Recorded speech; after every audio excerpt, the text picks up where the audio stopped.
I'm Rhonda Clark, and I'm the Nutrition Health Coach at Clark Chiropractic. And we are actually camping this weekend. And some of you might ask, can you eat healthy when you're camping? Well, I'm going to show you that you can. Tonight we're going to have a salad that only has 5 ingredients in it. It was really quick to make. I used organic spinach, some organic strawberries. I used an avocado, a little bit of goat cheese, and some slithered almonds. I also all I had to do was cut up some cauliflower, and it's going to cook just for 3 or 4 minutes on the stove. And we have meatballs. So that's our wonderful meal tonight. And to tell you about the meatballs, I didn't make them while I was here.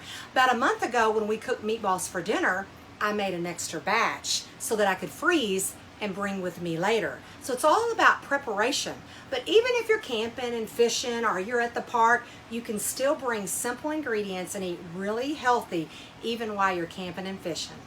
From all of us at Clark Chiropractic, always remember, real food matters.